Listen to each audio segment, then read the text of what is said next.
and thanks for joining me for another episode of Let's Chat on the Silent Why.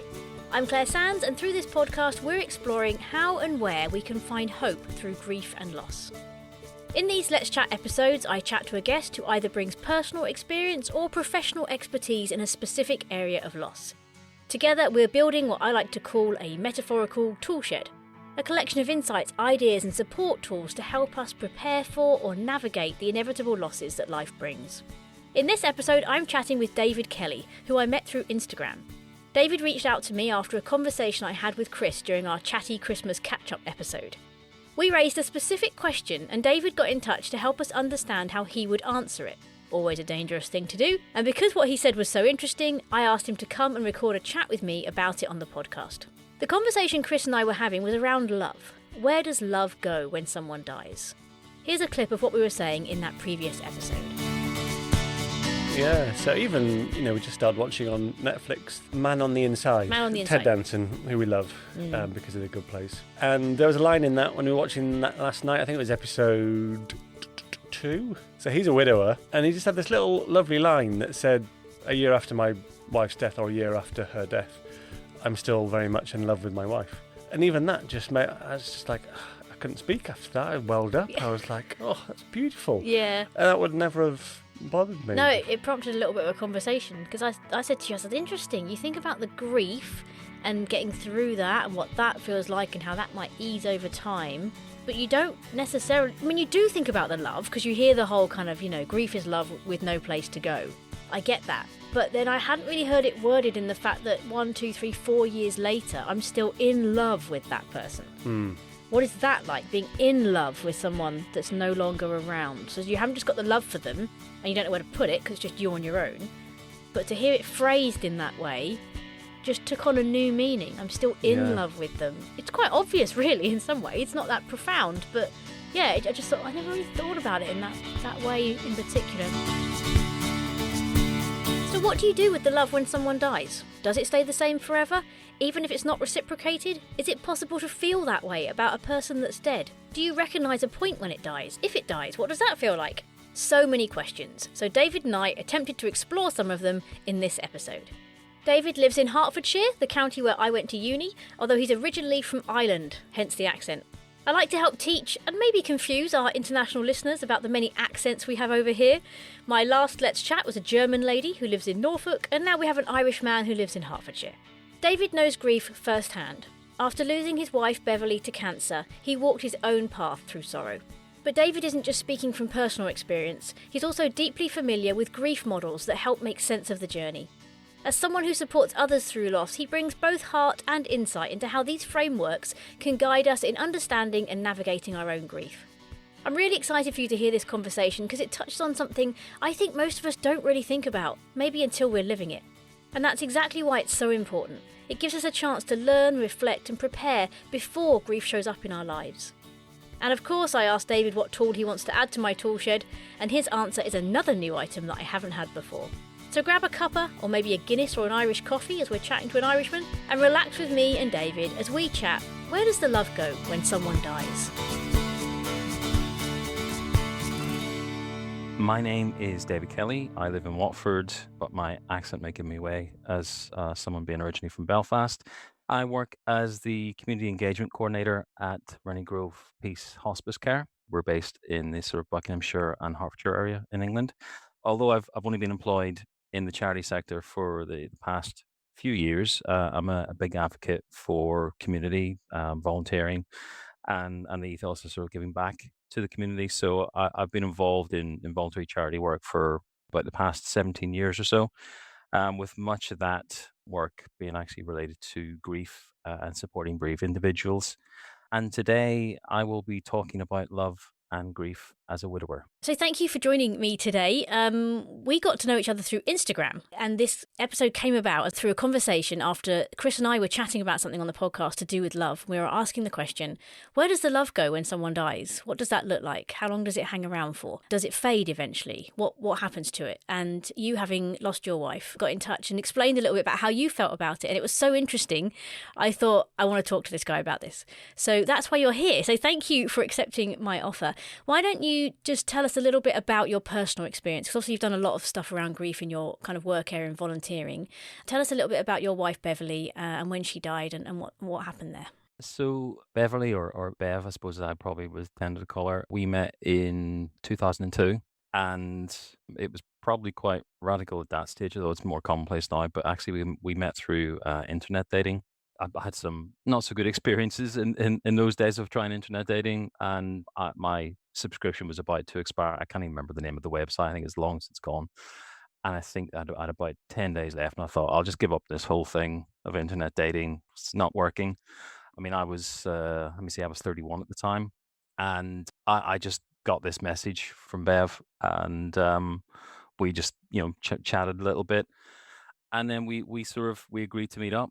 That was a bit unexpected. I thought I was going to have to go through give up on that and go through a whole sort of different rigmarole of trying to sort of meet someone. But yeah, 2002, we met. She had a stepdaughter, Gemma. Probably within about sort of 6 months or so, I'd sort of moved in, and we got married. 2005. I think actually it's a similar sort of timeline year-wise. I think it's yourself and Chris. It is, you're right, yeah. And we had a son together, 2006. And I guess life was fine. We just sort of trying to support sort of Gemma. I mean, Gemma, she was when I met her, she was almost 10. So trying to sort of support her through being a teenager, and then at the other end also sort of dealing with a young baby and sort of toddler, and growing up into, well, he's now 19, so it seems like an awful long time ago, but everything seemed to be sort of fine. We're getting on with work and life and that. It was in 2015 that she sort of went to the doctors around about sort of September or thereabouts. In 2015 she went to the doctors.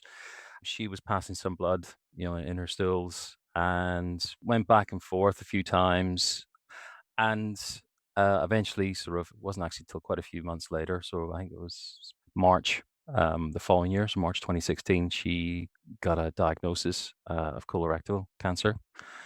Originally she was on a curative pathway. The doctor said she was healthy, but that was what she was at that time, 16. So she was 47 at the time that she was diagnosed.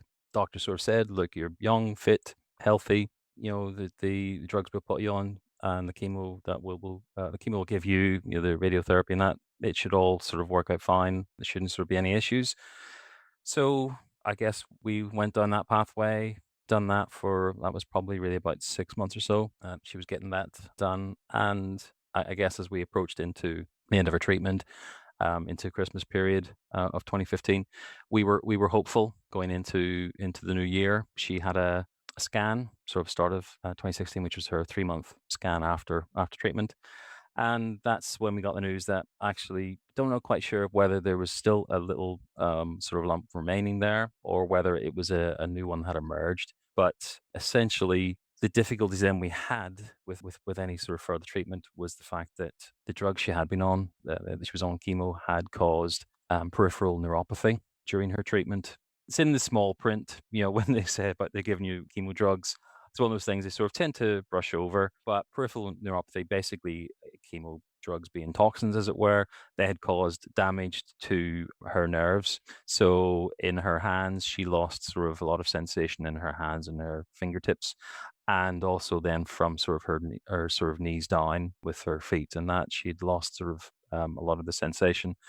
So they said, look, we can't put you onto that drug anymore. And because basically it's just be a cumulative damage effect, it will just sort of, continue to sort of cause more further damage, and you can end up going blind, deaf, and all losing all sensations. So they had to see if there was something else that they could come up with, an alternative drug. That unfortunately takes a while. So whilst we were waiting for that, her pain was sort of going up. And I guess this was our first introduction to hospice. I remember the Macmillan nurse sort of said, oh, we need to get you into the hospice. So this was about February in 2016. And of course, that word hospice at that time for both of us was, we associated it with end of life. That was our thing. I thought we're not there yet. We're that surely is not happening. But the Macmillan nurse sort of explained that actually in hospice care, they do a lot of pain management, and so therefore bringing her into the hospice for a couple of weeks or so, just making her an inpatient unit, would allow them to sort of reset the sort of pain medication she was on, and hopefully get her in a better position to then release her and she could go back and be at home again. So that was our, I guess, our as a family, our first introduction to hospice care. And actually, at the hospice that I'm working at now, it's actually the same hospice. So we had that introduction there. She got the pain under control and sort of came out, and they started her on some other chemo drugs. And essentially, to sort of cut a long story short, as it were, they weren't doing anything. They didn't sort of do anything, so that sort of tumor continued to grow. We then, about April, towards the end of April, so a few months later, she had to be admitted back into hospice for end of life care, and we had about the last sort of 2 weeks or thereabouts of her life. I actually stayed in the hospice.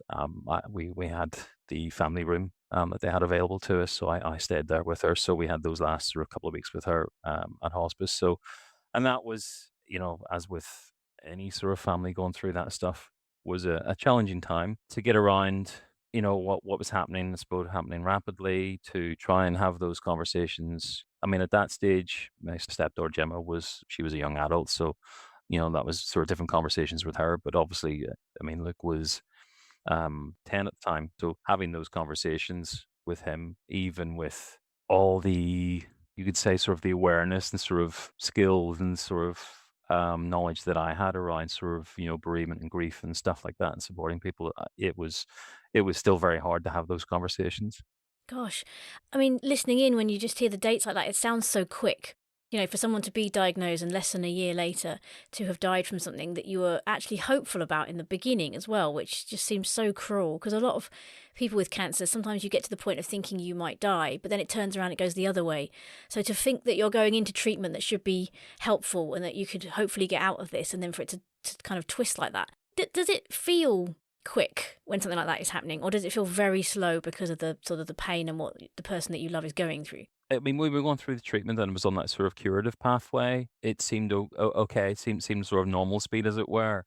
I guess once things started sort of to take those steps towards decline, where the chemo drugs sort of second time around weren't doing anything, and then I suppose she was temporarily in a hospital, and trying to sort of get her out of the hospital and into hospice and stuff like that. That's where everything sort of seemed to be a lot more rapid. Strangely, when you get into the hospice, it's a completely different atmosphere to a hospital. So as much as there's an awful lot of sad things happening there, it's not a sad place as such. And it seemed to sort of, for me, actually, sort of things sort of slowed somewhat there. And that just having that sort of more serene, that sort of more tranquil, that more sort of peaceful place, and being supported and held, just seemed to sort of slow things down that little bit. However, it seems strange, looking back. Actually, it was only a matter of a couple of weeks in there, but actually, in some ways, it seemed longer, just because things were as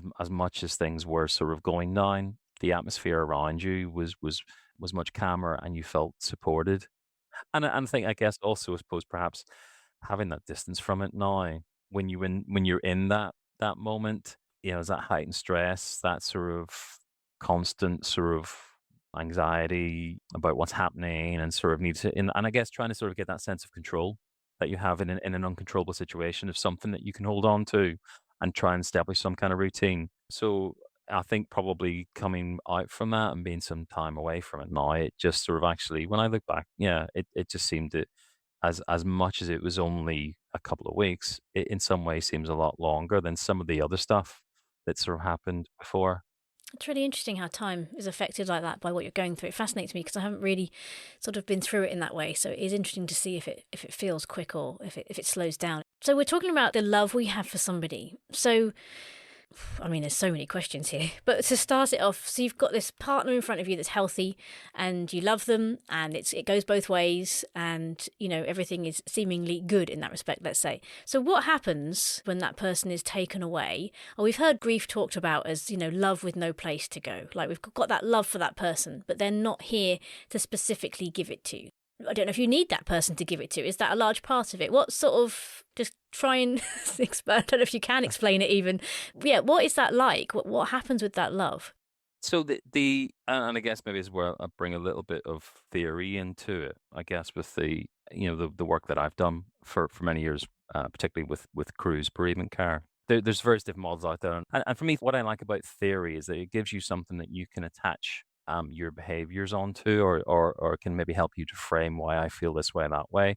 I know for some people, the whole idea of grief models or grief theories, you know, they don't like because it makes it sort of sound very sort of prescriptive or whatever. But the way I've sort of worked is that I can use it as like a framework to so that I can either understand myself and my grief as to why I may be feeling that, or if I'm supporting someone, telling them some of that may help them to understand themselves better.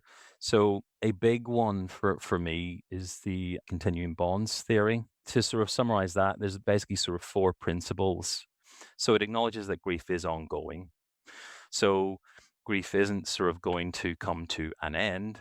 It's something you're always going to be carrying for the rest of your life. And in that way, then you're staying connected to your loved one. So yes, the physical relationship is no longer there. The presence is no longer there. However, you're very much staying connected to them because you have all those memories. You have the stimulus and that are sort of around you, whether it's photographs, recordings, or videos. And it also normalizes sort of various different grief related behaviors that we do as well. So these are sort of the rituals that we have, so it actually brings comfort to people to still maybe wear the ring that their loved one wore, or to have a favorite item of clothing that they wore, or maybe so they might sort of have a tattoo that represents their loved one. So yes, physically they're no longer present, but actually in other ways you still feel connected to them. And it just acknowledges that those actual grief behaviors that people have, that individuals may have, and some of those may be sort of cultural, some of those may be societal sort of behaviors, but these rituals and behaviors that we have actually help people to cope with their grief. The old fashioned way was sort of, right, your best way to cope with grief is to disconnect. Stop, have that relationship, and you stop thinking about them, and basically, it will go away. This is actually a much more compassionate view that these grief behaviors that people have helps them actually to cope with grief. Now, sometimes I suppose you could argue that you've got to be careful and that, you don't sort of take it to the nth degree where possibly, say, for example, you may have people who it's almost like sort of shrines that they build, and this room can't be touched or changed, or from when it was when that person was living in that or sleeping in that bedroom type of thing. That can maybe sort of cause some problems there. But actually those normal little behaviors, cooking a favorite meal, that sort of favorite sort of perfume or aftershave on you, or some people do have those memory bears, those sort of items of sort of clothing converted into a little sort of bear or a pillow, whatever, for children or for them, whatever. It's those little sort of behaviors that we have just help people to cope with and manage their grief, and in that way then keep the connection. And I guess I see the connection, part of that is the love to that person. So the relationship has changed, it transforms as it were, but it still exists. The other bit of theory that I like was there's three. So you have the continuing bonds, there's the dual process model. The dual process I like because it's again, it's not a theory. Again, it's very much done on actual research, with how people behaved. And it's that sort of oscillation that you have between grief related activities and restorative activities. And essentially, sort of, you allow yourself time to be in the grief, for it to be felt, for those feelings, those emotions, whatever you need to do in your grief stuff, to actually spend time thinking, I guess, as it were, about the past. And you then oscillate from that to the future stuff, as it were, the restorative stuff, which is about moving forward with your grief. And that could be sort of getting on with sort of doing those new sort of jobs and responsibilities that you have to do now that that other person has died, and they don't do those things, whether that's sort of reintegrating back into the workplace, whether that's even sort of just sort of going out and socializing with friends. You oscillate between both of those types of activities, and it's healthy to oscillate, and you need to oscillate between both of those. You allow yourself to dip into your grief and then to move out of your grief and into, okay, the everyday stuff, the new normal stuff that you have to do. It sort of shows the real behaviors that people have in grief. The other one I like is the work by Lois Tompkins. She was a bereavement counsellor in New Zealand. With the work that she'd done with her clients, she proposed the Grow Around Grief model. And the idea of this is that, again, traditionally, when people sort of think about grief, they tend to think that grief starts off very large, fills up everything when you're very much in the raw stage, when the grief, the bereavement has happened, and that over a period of time, it'll shrink and shrink, shrink until it's gone, and you're over it, as it were. And the Tompkins model, she didn't agree with that. What she was saying was that the sort of metaphor that is used here is to imagine it in a jar. So the traditional view, the jar represents someone's life, and in that jar, this grief stone, as it were, fills up that whole of that jar, and that over a period of time, the traditional view is that that sort of stone shrinks until it's gone. On the Tompkins model, the way to look at it is if the jar actually has that sort of grief stone in it, that fills up the jar again. But what happens is over a period of time, it's not that actually the grief stone, as it were, is shrinking. It's that actually the individual's life, which is represented by the jar actually gets bigger. And in that way, then they're growing around their grief. So the grief is still there, but effectively there's like a buffer between the intensity or the sort of the rawness of that grief and the other aspects of someone's life. So that's why then that actually 5, 10, whatever number of years later, someone can still experience a moment of grief because the grief is still there, but actually they have the capacity now to be more comfortable with it. Buffer between the grief and the edge of the jar, as it were, is much, much bigger than what it has been compared to an early grief. And for some people, actually, it can seem quite frightening when you sort of maybe say to them, your grief's always going to be with you. It's like, oh, it can seem quite frightening that I'm going to have this grief for the rest of my life. But it's actually, yes, you will have it for the rest of your life, but the intensity of what you feel, the rawness of what you feel, that pain will change. So the grief is still there because that connection, that bond is still there. That love can still be there, but it's just that actually the rawness, the intensity of that pain has changed because you've become more comfortable, more familiar with your grief. So I would say the love stays there, but it changes. So those conversations you can't have with the person being beside you, but actually, again, in those continuing bonds things, that theory, you still have those conversations in your head. You can still hear that person's voice. You can still talk to that photograph on the wall. So I guess I don't do those things. I guess for me, my continuing bond with the love, I guess, is actually find those places where I find connection. So going to places that I know where we would walk together or where we had spent time together may seem strange to some people, but actually even actually being in the hospice and just sort of sitting there for a little period of time and just sort of going back to times that I had sat there before. And I guess just that way then I reconnect to that love that I had for Bev, or well still have, but that connection, I guess that's almost like I keep sort of topping it up as it were. And I'm a bit of a Marvel fan. So there's I don't know if you've ever seen WandaVision. Yes. There's the vision at the end where he says, "What is grief if not love persevering?" Hmm.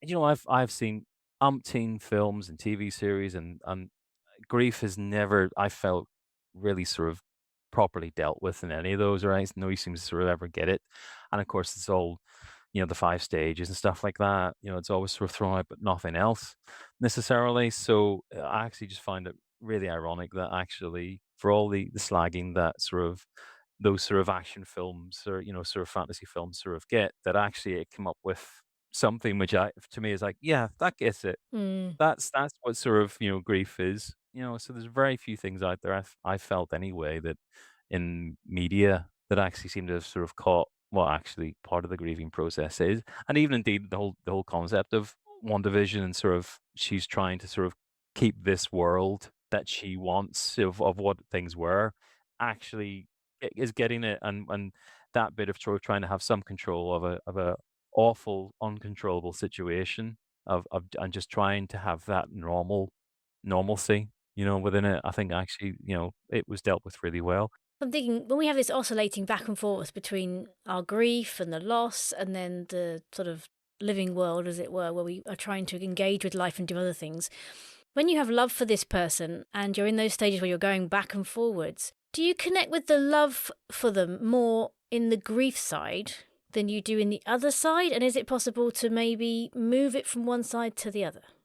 So what I would say for that, and this kind of sort of touches on to, I guess, the work that David Kessler done. And he worked with Elizabeth Kubler-Ross, and he recently sort of added the sixth stage of grief, which is meaning. And I guess in that way, then this is where it's about not meaning in sort of the death, as in sort of why they died or anything like that. It's more about there's I guess I suppose it could be looked as a sort of a growth or sort of a drive that comes as a result of the death, and you find meaning in what has happened through perhaps things that you do. So it may be that people may sort of do charity work because of their experience. People may sort of run marathons, and I guess in that way, then from as a result of the love that someone's had and that, and obviously the grief, they're finding meaning out from that by actually.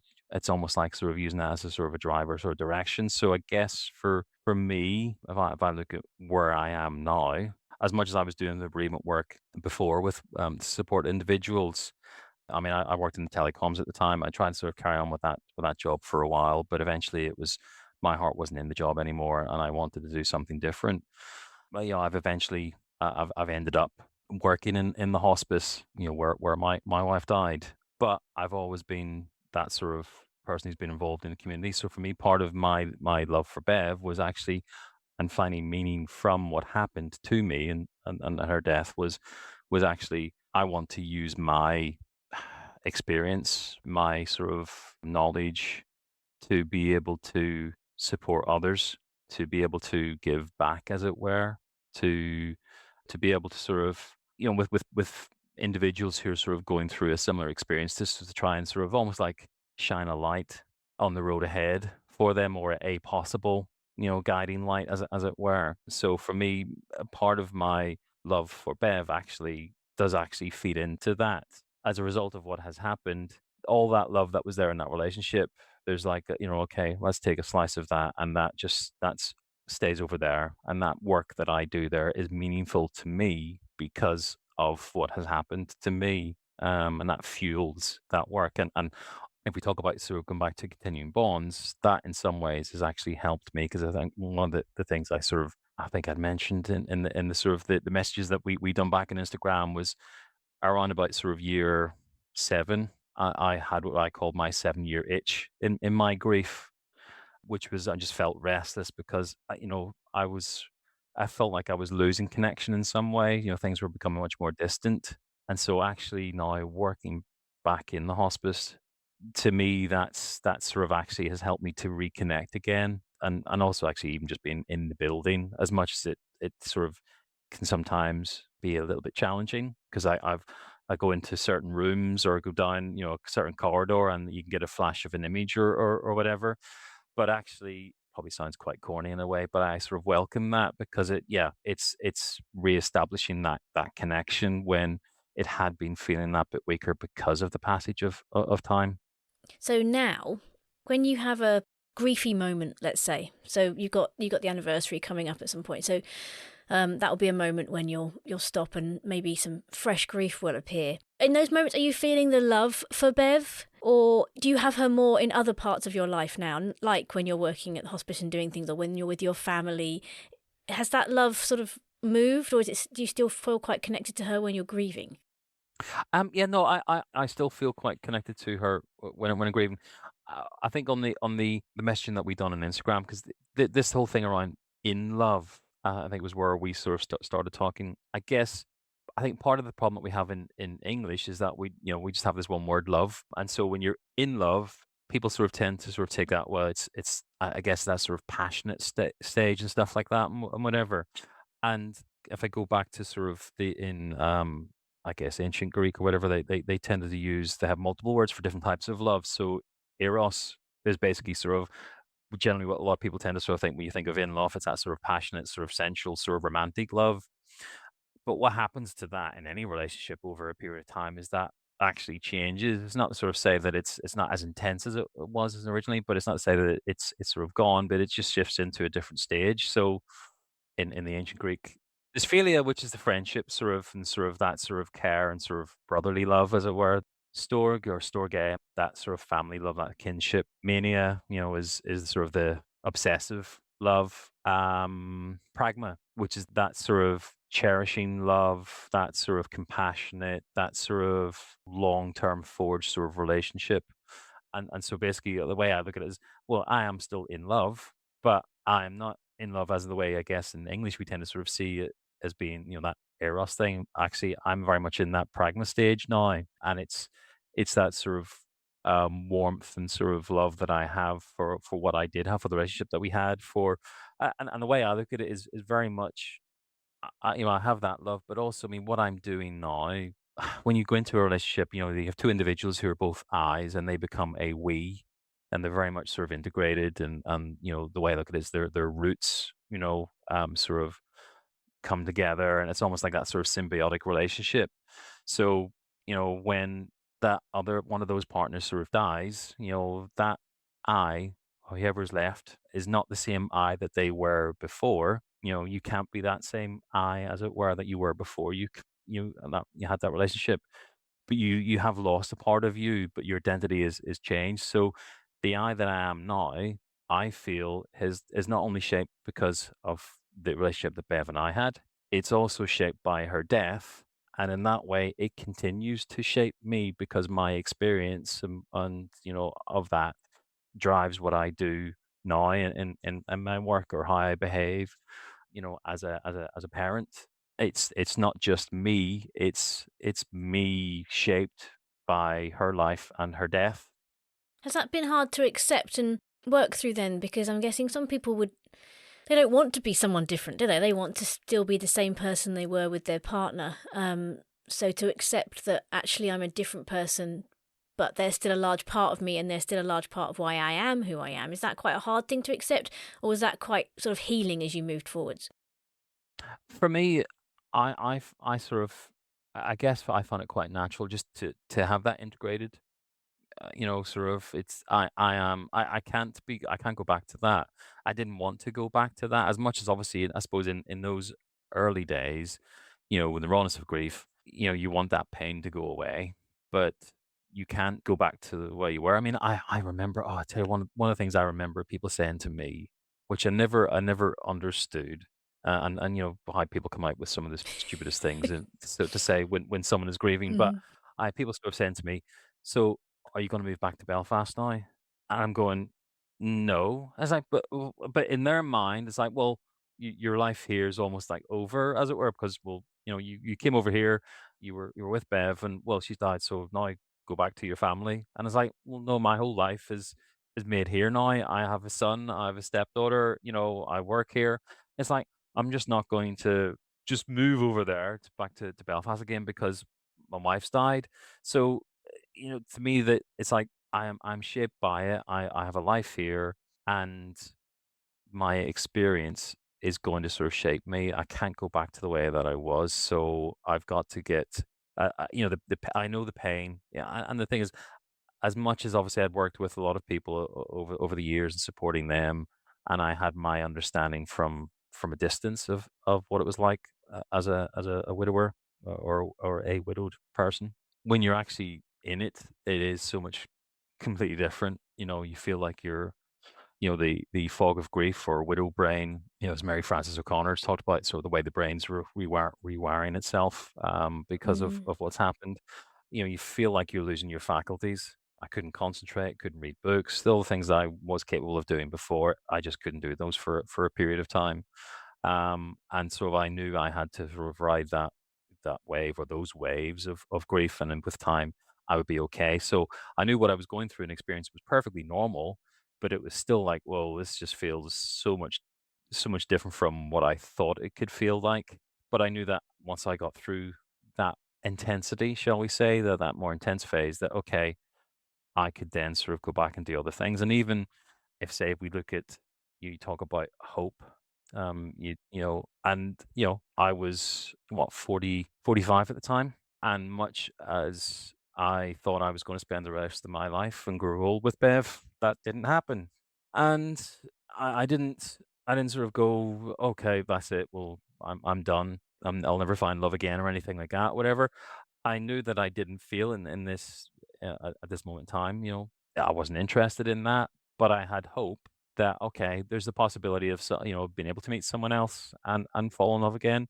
But I knew at that stage I certainly wasn't ready for it. I had to sort myself out, be in a good place to be able to give myself to someone else, as opposed to I need to be fixed by finding someone else. I guess which sometimes some people may do. And I guess if you look at the genders between widows and widowers, the difference is that sometimes I suppose they and I think it's to do with sort of the relationships that we have, but there's a higher tendency for men to start new relationships sooner than females because all their emotional support has previously come from their partner. So to get that emotional support, which they perhaps don't get from their male friends, they need to find someone and so sometimes they're starting into a relationship much earlier because I need this, and it's almost like I'm still sort of very much in the raws of grief, but actually I'm sort of getting some kind of fix, as it were, by being in that emotional relationship, by having that emotional support, because I don't get that emotional support from my male friendships. We go to the pub afterwards, we have a chat, but we don't get that emotional depth, which I get only from my partner. Whereas female friendships, you get that emotional sort of connection, that depth, whatever, very much around probably from a lot of of friendships. So therefore, that emotional space, that sort of emotional support that perhaps goes from your partner, actually, I've still got enough from elsewhere that I can draw from to support me, and I don't necessarily have to go into a new relationship until I feel ready. Yeah, it does seem, I've heard that a few times, that widowers do tend to find someone else quicker, and that would make sense. I haven't really heard it from that point of view. And I also think that, if I'm going to stereotype a little bit, with men, there is that kind of natural fix-it mentality. Let's find a way to Aye. fix this, which obviously you can't with grief. So like what you said earlier about people saying, are you going to move back to Belfast? That's just a sort of probably a natural response is I need to fix this grief. And either I get the person back and that fixes it, which I can't do, or I go back to my life before I met them and see if that will fix it, but that doesn't do it either. So there are all these things that you can see people looking to try and fix it, especially if you're not somebody that wants to allow yourself to sort of really sit in the grief and go through it. And I'd imagine for some men, there'll be obviously women as well, that can be particularly difficult, to let yourself just sit there and accept I can't fix this and it's awful and there's nothing I can do about it. That's quite a terrifying place for some people to be, especially if you've got that kind of, I need to get going, I need to be back to where I was, or I need to fix this, I need to sort it. So that is really hard. So I can understand why people sort of think like that. But I've often said to Chris, if something happened to him, don't know if my parents are going to listen to this, but I don't want to just go back and live with my parents and revert back to a life before him, because my fear is it would be even more confusing. You would get the support you needed. It would be a lovely environment to be in because you're like cocooned in a little way. You've got people around you looking after you. But I've also, from doing the podcast, spoken to enough people to know that if I don't make my own life afterwards, if I don't try and find a way to make that, I could very easily revert back to before, which obviously isn't possible. It can't really help. And long term, I don't know that helps with the grief or forging a life ahead. But I can understand why people reach for all these different things. Yeah, and it may not necessarily help the relationship between you and your parents, as it were, because True. you're not the same person. Sort of you had this experience of I don't know doing these things and having that freedom, and suddenly now, hold on, they're in their home.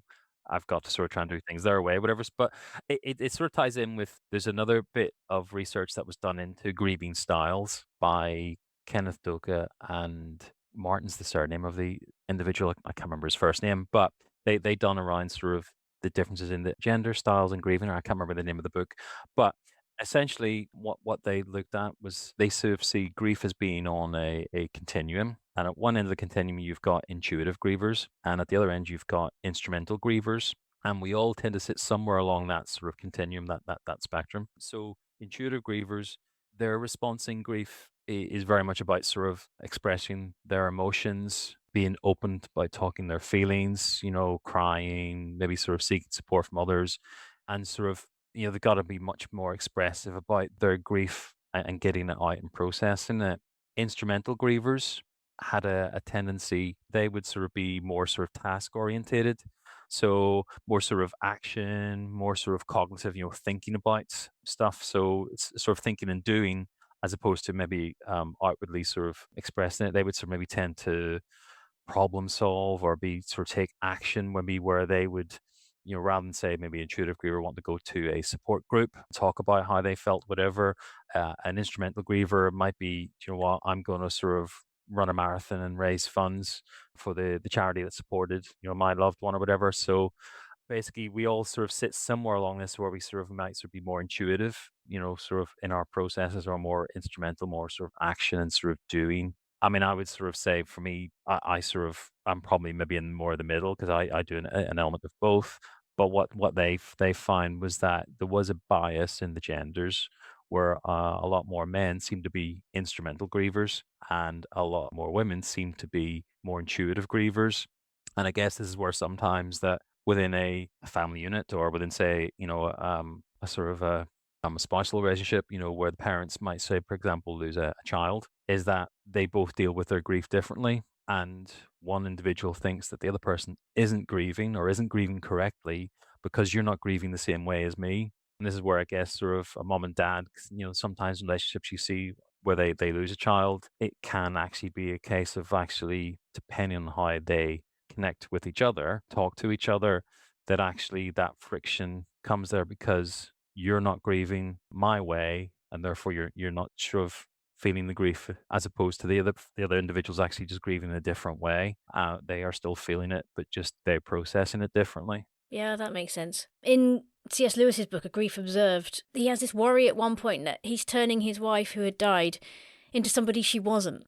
And I wonder if that's another dangerous thing. Like you talked about people having shrines to their partners, but also he would talk to her and he would say stuff like, oh, if she was here, she'd say this. And then he suddenly stopped himself and thought, I don't know what she would say. Like she might be different now. And there's that fear that suddenly I've made her into somebody she wasn't, rather than remembering who she was. Is that something that's ever come up for you? Because I've never really heard of that being talked about before. I would say, I mean, sometimes in having conversations, sort of family sort of conversations, and this is where people have different memories.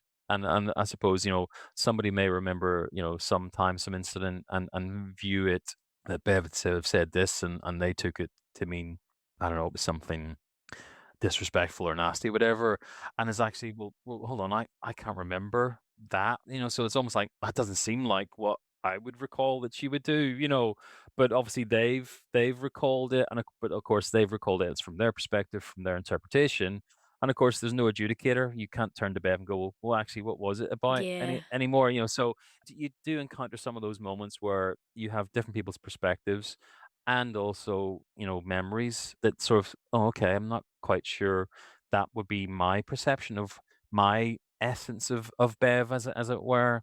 So sometimes little things like that will come up. I would I would say there's nothing necessarily totally sort of jarring, and sort of, oh no, that's not it. And I'm not putting her on a pedestal or whatever. I know she had her faults. I have my faults. We all have our faults and stuff like that. But I guess maybe perhaps when you're in that sort of more intimate relationship with someone, as opposed to sort of being someone who's a friend or that sort of circle further away from them, when you're very much there, you actually get to see the wholeness of the person. You probably tend to naturally see them more on their best day, as it were, than necessarily, their worst. But yeah, I know there were things I'm sure that sort of probably did come up with it over time. But for me, I guess I just sort of, as it were, warts and all, I accept it as being her, and I love her. So you've got this love for someone. It's changed after they're gone, but it's still there. What happens when you meet somebody new? Because a lot of the widows or widowers we've spoken to on the podcast, a lot of them have gone on to meet new people. So I was chatting to Chris yesterday and I was like, what would you ask David? Like, have you got any questions about love after that conversation we had on the podcast before? And he said, well, if you love someone with your whole heart, what happens if you meet somebody new? Can you love two people with your whole heart? Does there have to be an understanding between you that I still have love for somebody else? Is that a threat in any way? Yeah, what does that look like? So the way I look at it, and it is something that it's not something that you switch off, sort of like, so the love that you felt for this person, right?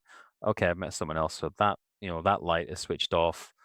you leave that room and whatever, and then you go into this other room where there's the light switched on to this new love that's forming for this other person. I suppose the way I would try to get the concept across to people is if parents have a child, if they have another child, that they don't suddenly, right, okay, the love that we have for that child is now gone and we're just transferring it all into Yeah. that, into this new child.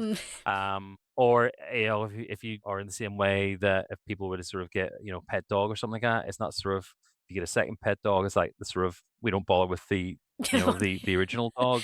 It's basically love grows, Mm. love expands. So it's a case of the love that you have for your dead spouse, your deceased, is still there, but there's just love flourishing for someone else alongside of that.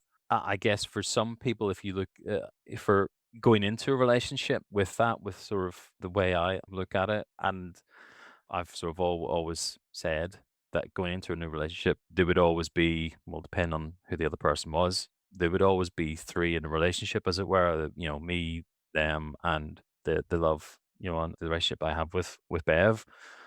As it is, actually, in a relationship where there's four of us, so there's me, my deceased spouse, and my girlfriend and her deceased spouse. So she's a widow.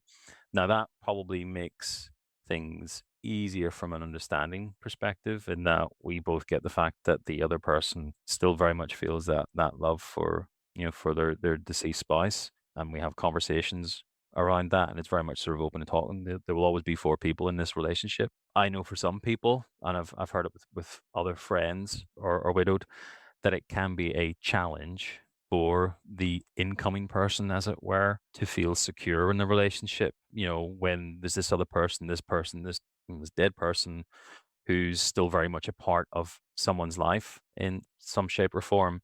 And I guess what I would say is that the new spouse, the new person, the new partner has to be very sort of secure within themselves to be able to understand that this person has had a life with this other individual, and therefore that love is still going to be there. That relationship, that connection is still going to be there. And they are holding space for that, and also then for this new love that's emerging in this new relationship. So it is just you do have to be, I suppose, more emotionally secure. And I know of people who've tried it, dated, and that relationship hasn't worked out because the other person gets jealous. Yeah. I've seen that done on TV in sitcoms and things sometimes where I think it was a girl met a widower and their friends were just like, don't do it, because like the previous wife is like immortalized. She's never going to get anything wrong now. So you're up against this woman who's sort of perfect now, really, because that's sort of how I think we like to remember our, not fully. But yeah, I can see that would be how it would work if someone was coming in, especially if you've got no understanding of grief. I can really see the pitfalls and the arguments, or just the not being able to understand that could come up. Whereas when you've both been through it, that for me, when you were saying that, I thought it's a bit like your jar that you were talking about. It's almost like you're growing with more capacity for love. You're now loving more people. It's not like you said, replacing one for the other. It's actually, I can love two people now, which is a really lovely thought. You do get sometimes, I know from some of the widowed groups that I'm in online, where we're people will compare. They've met someone who's been divorced, and oh yes, I get it. I know what you mean, and it's like it's just not the same. It's both are losses, but they're different losses, and you can't compare. It's apples and pears, as it were. They're two different things.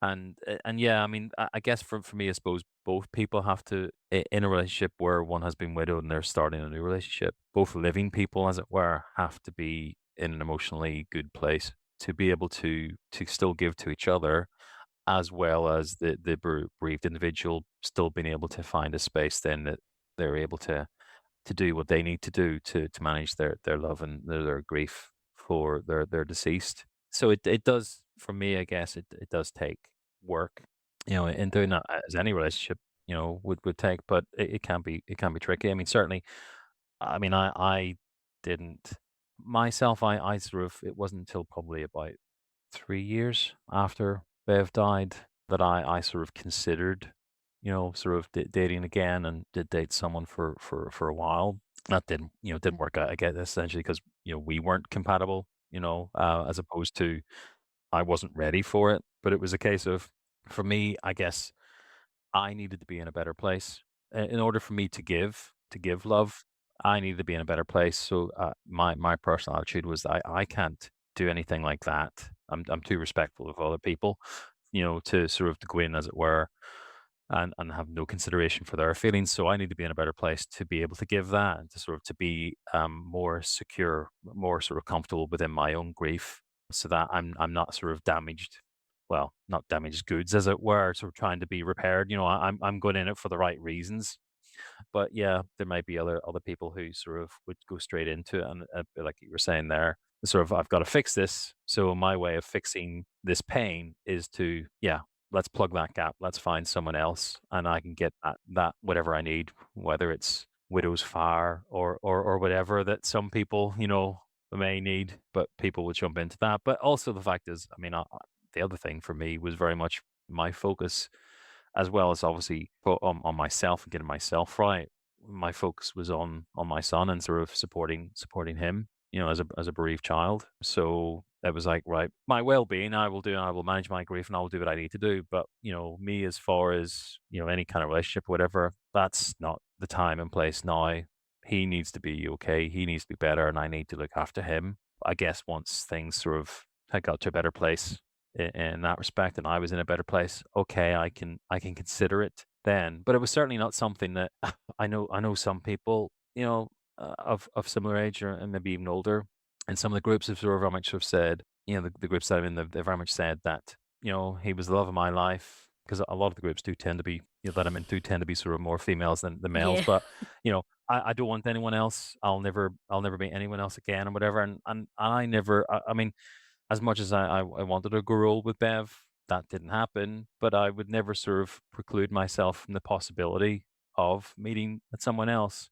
But certainly, it wasn't anything that I'm thinking, like, this is not going to happen now. But perhaps in time. Whereas I do find some people, particularly maybe if, I mean, I was 45 at the time, but particularly people, who were maybe that bit older, maybe sort of, later in their 50s, or sort of early 60s, where they've had this 20, 30, 40, whatever, year relationship. And they're very much so saying, I'm done.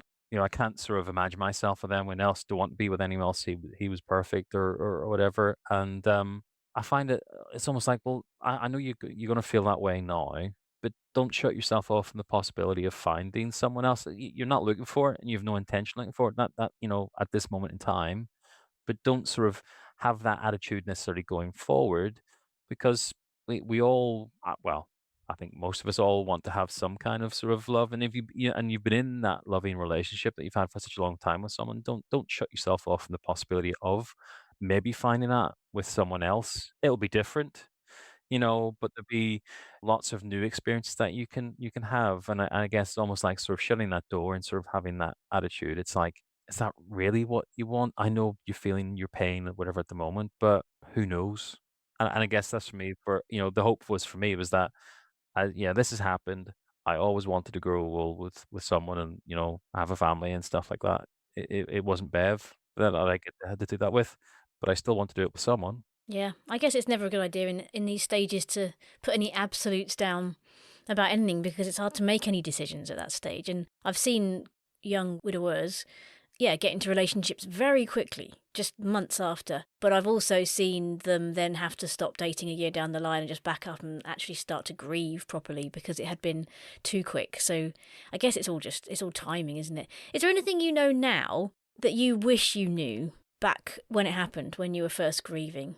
Is there anything you could say to that, David, if you saw him? I suppose the thing was, it was that intensity of the rawness of grief, of actually understanding how all consuming it could be, and how it can impact you.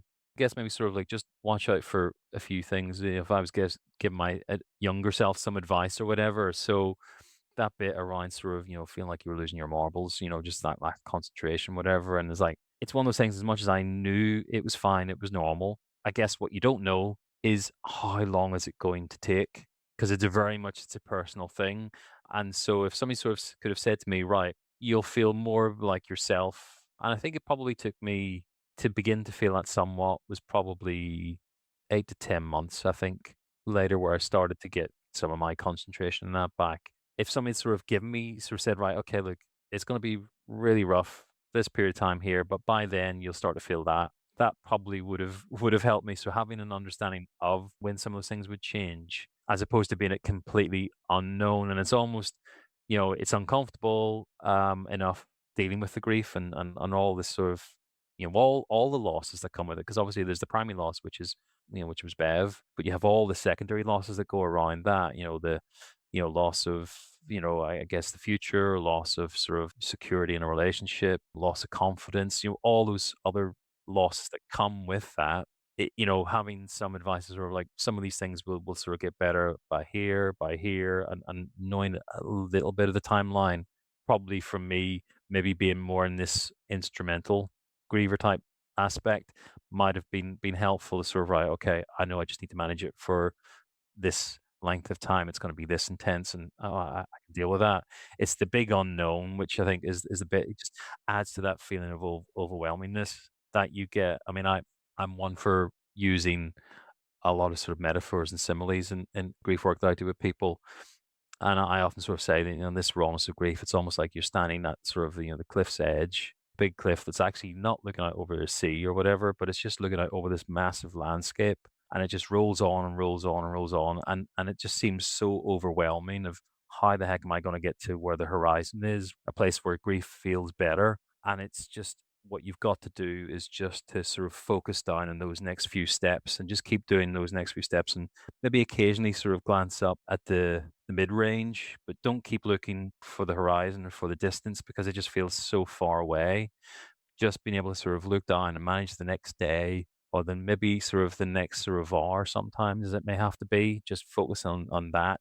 And then maybe, with a bit of time, as you carry on through that sort of landscape, you might then be able to lift your head up a little bit and look forward and think about the week ahead or maybe the month ahead. And over a period of time, you are working through that landscape. But it just feels so overwhelming and so vast when you're actually there at the start of your grief. It's almost like sort of being at the bottom of the mountain and sort of looking up, and how the hell am I ever going to be able to climb up this thing? You just take it one step at a time. Difficult is, though, adding that lack of control in that uncontrollable situation is just like, it is really hard to sort of try and deal with that, especially when you're trying to juggle lots of other things at the same time. Yeah, that's why I really like this episode, to explore this as a Let's Chat, because, we could have done this as a 101 loss, but actually, I think there's a lot in what you say and what you can offer that is, I say, preparing us for grief. I am aware that to an extent, there's nothing that can properly prepare you for what you're about to go through.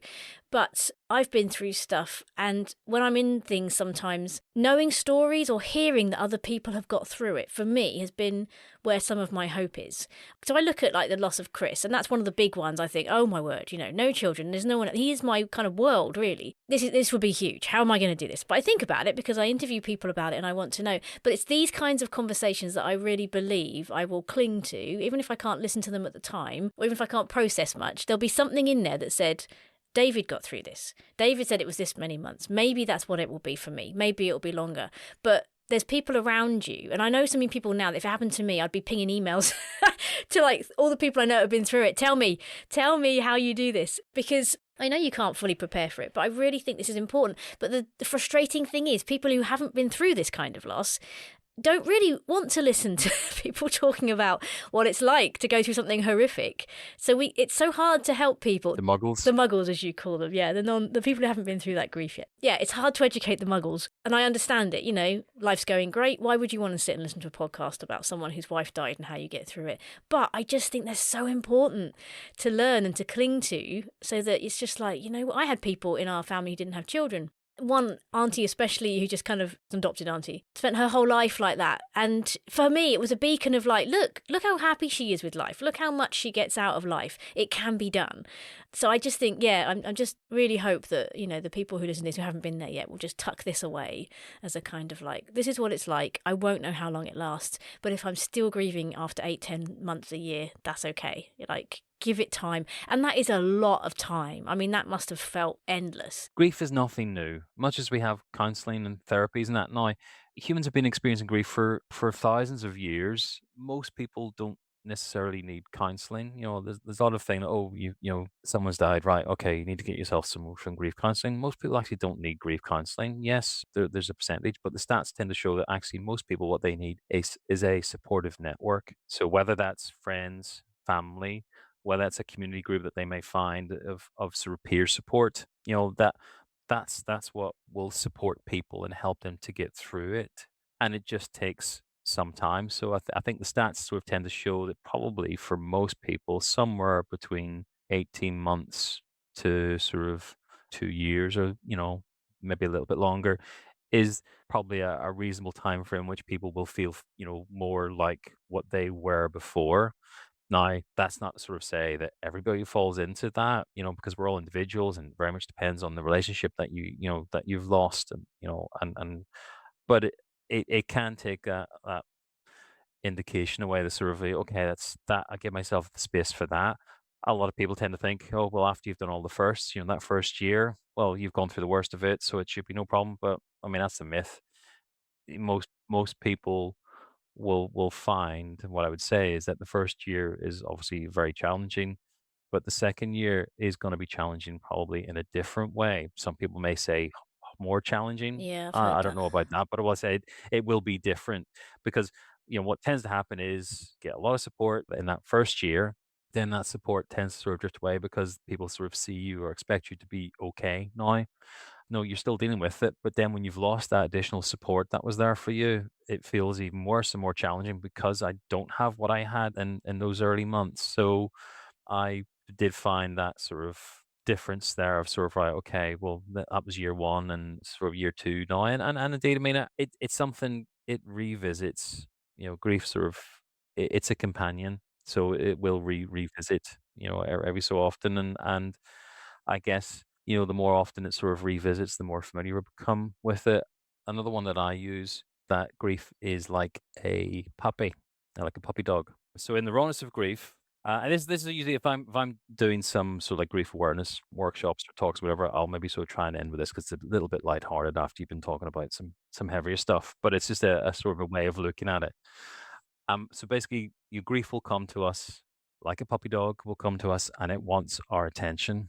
And sometimes like with the puppy, you might try and push it away, but it'll keep coming back. And if you keep pushing it away, it may go off and it may sort of do its own thing. In grief, if you keep sort of shunning it away and trying to sort of lock it away or whatever, might sort of be disruptive. It might sort of come out, at some point when you don't want it to. You might have all that sort of grief, you might have all that sort of pent up anger that's just sort of building up because you keep pushing it away. And unfortunately, what tends to happen then is that actually it will tend to come out when you don't want it or when you least expect it, or in a most destructive way, like perhaps a puppy dog might go off and sort of start eating your shoes or making a mess or something up because you're not giving the attention.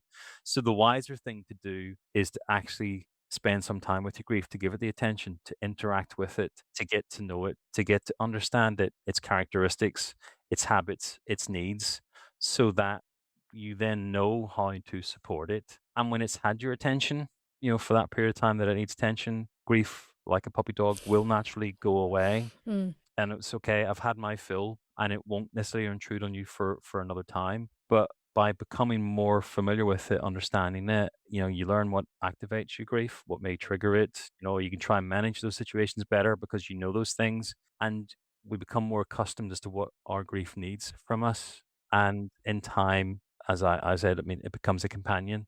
You're more comfortable with it. It's something that sits alongside of you, that you're okay when it approaches you because now it will only last for a certain amount of time and it'll go off. I love the idea of it kind of turning into like an old dog that's just sort of there. It's not bothering you, but it's there. It's sort of a calm presence almost. So we have this love for somebody that has died. Do you think it's helped you in your grief that you had that much love for Bev, or has it made it harder? Or neither? Hmm. I guess what I would say is, I suppose in the intensity or in the rawness of grief, I guess there's a part of you that probably wishes you didn't have that love because then you'd be free from the pain. Mm. In those intense moments, particularly in those sort of early days where it's just trying to those waves of grief that wash over you are like relentless. But put it this way, I would say it makes it harder in yes, in those early moments, but actually, do you know what? It's now it's more meaningful, that love that I have for her. And it probably sounds cheesy, I know, because it's probably one of those things, and I guess I've heard other people say it in the podcast, but I wouldn't change it. It's shaped me as to who I am now, what I offer, what I can give to people who've gone through similar experiences when I give to my girlfriend, because actually without having gone through that experience, I wouldn't be given what I can offer her now. If I hadn't have gone through that, I would be a different person. I'm a better person because of what has happened to me, and it allows me to give so much more, to be more enriched as much as, and I guess you can only sort of probably get to that when it's that sort of distance from it, that growth around your grief has happened in that it's not as intense or as painful as what it was, because just in the intensity of it, it's almost like Maslow's hierarchy of needs. It's actually in that intensity of grief, you need to be just focusing on these basics, because that emotional, stuff you're not going to be able to sort of do properly or fully until you're much more aware, understanding, and have processed your grief. And the thing is with grief is, you can't go around it, you can't go over it, can't go under it. You've got to go through it, and in going through it, that sort of treacle, that molasses, that mud, whatever way you want to do it, it sometimes it's really difficult working through that. It's heavy work, but actually over a period of time, doing that work allows you to sort of move through it much easier. It's still going to be there, but you're more accustomed to it, more familiar with it. And so for me, it's like all the benefit doesn't necessarily sound the right thing, but all the values that it's now sort of given me, I actually am able to sort of give to Karen and support her, and she can support me, and we talk.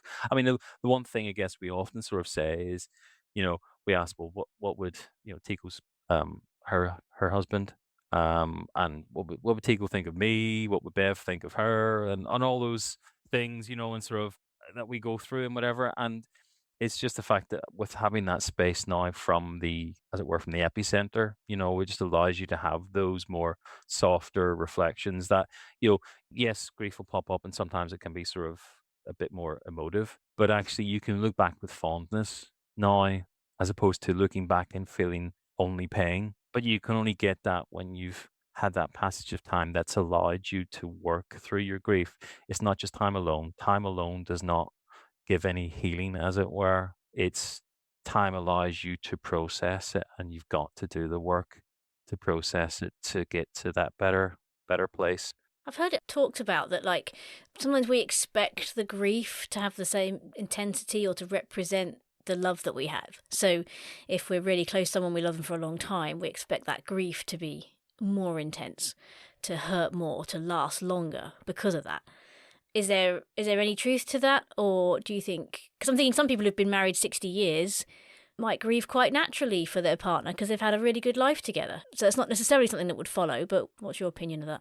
For me, I guess that what I've looked is rather than time as being the measure, it's more about how much that relationship meant to you, the significance of that relationship to you. So people could meet and only be met very sort of briefly, but actually have had a very intense relationship, a connection, whatever it may be. And actually someone can be really sort of floored by that fact that they've lost this, connection that they had that was really significant to them. Whereas other people from the outside would go, well, you only know each other for like 4 months or 6 months or something like that. Well, you shouldn't be feeling this, or you get I know it's sort of sometimes happened on the Facebook groups, is that where someone has lost their partner, that the parents have sort of, and this is where sometimes I guess sort of, step families can sort of not necessarily be the most supportive, but they've had the parents, well, I've lost my son and I had my son for 40 years. You only had him for 2 years. Oh So, yeah. how can you feel anything as intense? And it's not about time. It's about, for me, it's about the connection that was made, the relationship, and the significance of that relationship to the person who is still living, and that's the bit you can't measure that, it's not sort of let's plot that on the graph or whatever, because it's very much felt here, and that's why I'd move away from the time concept, but actually it's more about the connection that was made and what that meant, or what that still means, I guess, to someone. Yeah, definitely.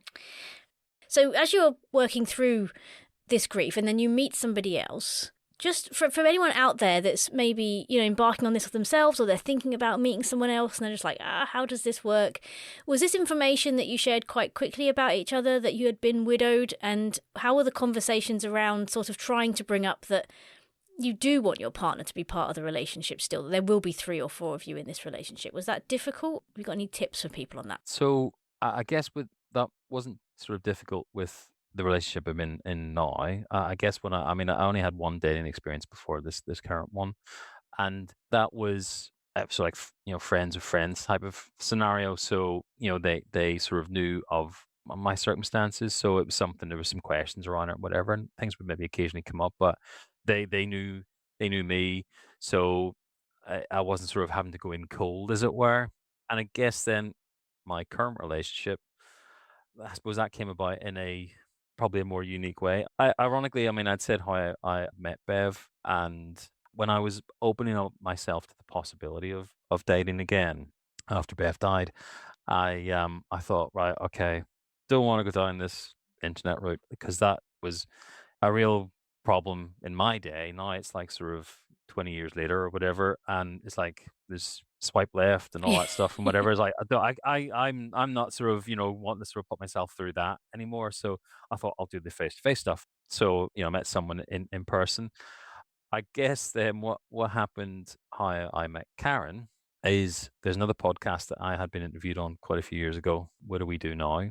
And I was interviewed as a guest on that, and Karen was interviewed, and basically just both talking about our experience. And shortly thereafter, they set up a Facebook group, and so I just happened to sort of message Karen because she was sort of newly widowed at that point, and some of the stuff she'd said in her interview resonated with me, and I thought, well, yeah, I remember when I was going through that, and I sort of suggested, look, some of these things, that this is what I did to sort of try and help me. And so basically we just sort of corresponded through that, through messaging, and I guess we were just talking about stuff. She'd ask questions, and I guess she was probably trying to sort of just really sort of solicit some advice, because that guiding light, as it were, the sort of like speak to somebody further along to sort of try and help her with things. And so basically, that went on for a few months, and this is going back to 2020, when we were all in lockdown. When the whole world was in lockdown. So we just sort of messaged, and then sort of messages turned into WhatsApp calls and FaceTime or whatever. And so we just formed this relationship over, well, a long distance. And I say a long distance because the group that I was in was more of a North America based group. So Karen's from Canada. So it was a very long distance. Yeah. We have a very long distance. We still have a very long distance Wow. relationship. But basically we had our first date September the year after, because basically with all the whole lockdowns and travel and stuff like that, it was almost like a year and so many months after we had connected was our first date. And that was really weird, when she sort of flew over here, and having a first date with someone who you've actually sort of known really well, Yeah. and you've had these deep meaningful conversations and whatever, and it's almost like it's just it was surreal. And I guess the thing is with that is that we both held space for each other. That sort of space for her to talk about Tico, for me to talk about Bev, for the share those experience. We were just able to do that. And obviously I didn't go into it from the fact that I wanted a relationship. I just went into the fact that, being able to support other people, that sort of community aspect of being able to give back, being able to support people, to be like a guiding light or whatever, that's been part of my healing process out of what has happened to me, to be able to sort of try and help to a degree someone, who's earlier than that, as best as I can. As it was, we ended up falling in love and whatever. And it's one of those things. And what a nice way to meet, because then you naturally knew a lot about each other before you even made contact, if you listened to each other's episodes. So all of that kind of chat about being widowed and stuff was sort of naturally done for you, I guess, at the beginning. I guess it was just sort of we both knew each other's situations. I get I guess there was nothing that was sort of off topic with regards to, oh, can I ask that type of question? Yeah. Can I say that type of thing or whatever? We were both both comfortable in sort of asking those questions, trying to understand who Tico was or who Bev was, as much as we could share those things. So it's like, I guess sometimes that awkwardness that perhaps may sort of, if someone was dating someone who had no such experience, it's like, well, the person who hasn't been bereaved, are they able to ask those questions? Is it too pertinent? Is it too prying? Whatever. Well, I guess for us, we were just open books, as it were, and those things. We would just ask, not sort of say, you don't roughshod things. You ask it with care and curiosity and whatever. But we were both open to actually talking about it. To me, I wanted to get knowledge, read the books, listen to podcasts, such as your podcast. At that time, any podcast that would give me sort of stuff and guidance around sort of grief, widow parenting, and stuff like that. I sort of was grabbing at the time. I know Jeanette Konzakowski, who you interviewed. Oh yes, yeah. We're friends because I was one of the people that she interviewed for her book. And it was stuff like that sort of like make those connections, and that's what helped me and supported me, as well as, and obviously also being able to then give back. Part of my identity was being a helper. That's always been part of my identity, whether it's been as helper, as a spouse, doing certain things, or whether it's in work or whatever. But so for me, being able to help in my grief, give that sort of knowledge, expertise, as it were, to share that with people. So that was helpful to me, as well as then having just that emotional space to talk about stuff. That's also an element of what sort of Karen and I sort of give each other. We have that knowledge, that sort of exchange of knowledge, but we also have that emotional space that we can talk about the things that are bothering us, with our grief. Yeah. Well, thank you very much for your time today. I know this will help a lot of people moving forwards, and it's just interesting to just know, what happens to all that love. Unless you've been through it, it's very hard to even imagine where it kind of goes. For my last question, I'm building my metaphorical tool shed for tools to help people get through grief. So if love was a tool that either helps or hinders through grief, or I don't know, what kind of tool do you think love would be? And I've been thinking about this, and it's like, okay, I'm going to go for, it's probably going to seem a bit weird, but one of those heated propagators. The reason for picking that is because it sort of ties in with some of the stuff that I've talked about now. So, the heated propagators, where you're putting the sort of seedlings in, and sort of warming them, growing them, nurturing them. I guess for me, that sort of grew around grief aspect, and sort of grief, sort of the love that is there as being part of that grief. It ties in with that sort of growth aspect. It's also, I guess, with the continuing bonds, about that nurturing the bond that you have with someone. So there's the idea of sort of, having to sort of give it some care and attention to those seedlings, those that are being nurtured there.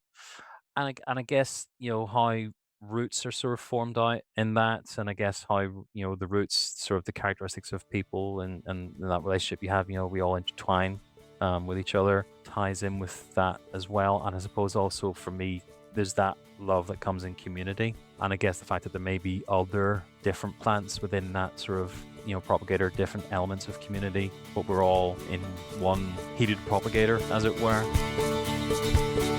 A heated propagator. That's new and sounds like a very fancy little addition to my shed. I also love the idea of us all being in one together, in a safe, warm space that we share, to develop roots before we're taken out and planted elsewhere to bloom. Thank you so much for sharing your experiences with us, David. David has shared some links with me if you want to know more about the models that he spoke about. I'll put a link to those in the show notes, along with the Instagram account that he's starting to use to help educate people around grief. And that's at Grieving at the Speed of Life. If you want to find out more about me and Chris and our experience with infertility and childlessness or loss, or the podcast or Herman's and lots more, pop over to thesilentwhy.com. This podcast is ad-free, thanks to the generous support of some wonderful people who help keep it running. If you'd like to chip in, you can head to buymeacoffee.com/thesilentwhy and buy me a fancy tea, or two, as a one-off treat, or you can even support the podcast monthly. Thanks for listening to The Silent Why. If you've got a subject you'd like me to chat to an expert on, please get in touch via our social media or the website, or via the email thesilentwhy@gmail.com. And let's chat.